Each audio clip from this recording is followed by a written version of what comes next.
One of the reasons why we also formed Tuklas is for people to know that heritage is something experienced. It's not just something you take a photo of. To like more advanced or anything. Okay? For me, in Tuklas, gusto ko sana whoever I come to deal with, parang to take a break and a step back, tapos balik muna tayo sa sinuunang panahon in our imaginations para ma-appreciate natin kung saan tayo nanggaling at saan tayo ngayon.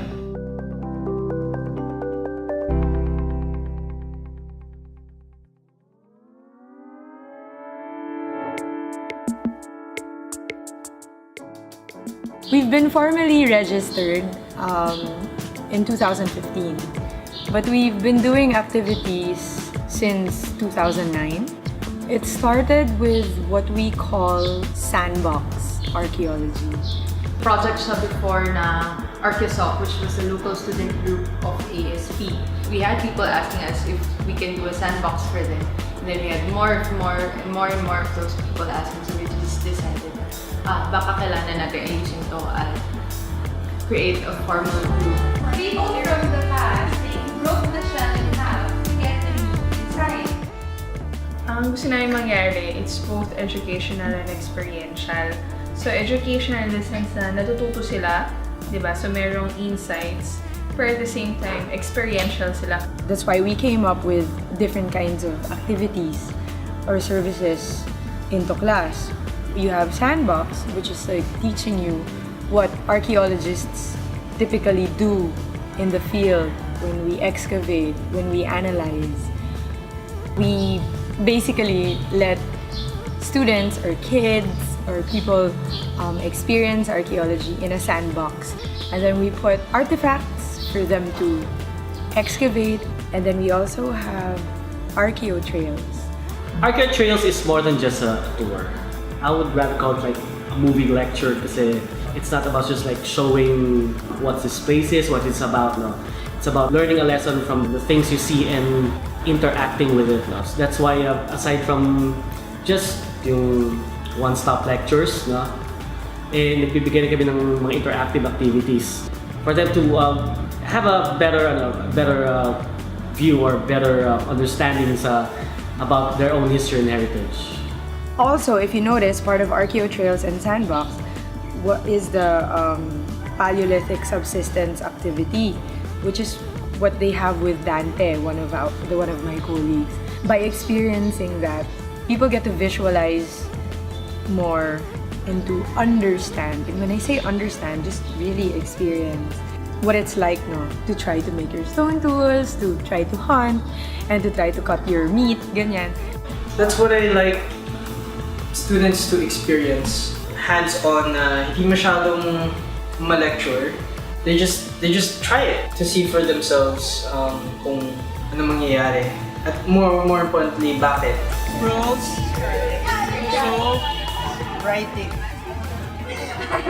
Is it black or is it gray? Gray. Is it gray? The way I see it, people think that heritage is just about monuments or old houses. But heritage is actually both tangible and intangible things. Many are asking, do we have like civilizations beyond before the Spanish period? No? Well, that's the reason why we have Tuklas for them to know.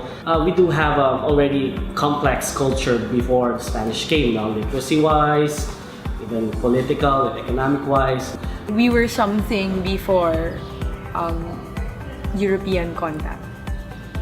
We were something before we were called the Philippines, and these were different islands with different culture and different practices. And it's a beautiful thing to know. Ang hindi nakikita ng mga tao, for me, ay ang lahat ng bagay ay affected ng heritage. Maraming mga katanungan or mga issues ngayon ay kung titingnan lang natin kung saan nagmula, ano ang perspective ng mga iba't ibang tao, iba't ibang mga komunidad, ay masasagot natin or mas maiintindihan natin. At siguro makakagawa tayo ng more encompassing na solutions, especially when we talk about laws. Just think about it this way. Just like a tree, if you don't have roots, or if you don't know your roots, how can you stand? Without roots, you won't able to ground yourself, to keep you in ground. So for you to be prosperous, you have to keep yourself rooted sa nakaraan. Somehow you have to be able to look back to something, whether tangible or intangible, for you to know your identity, where you came from, who you are. It's okay na wala silang interes sa heritage. Pero ang gusto namin is makita ng mga tao kung gaano kahalaga ang heritage ay nakaka-apekto sa lahat ng bagay and our decision making in nation building. So zoo meaning? Zoo. It's actually a porcupine. Yes. This practice has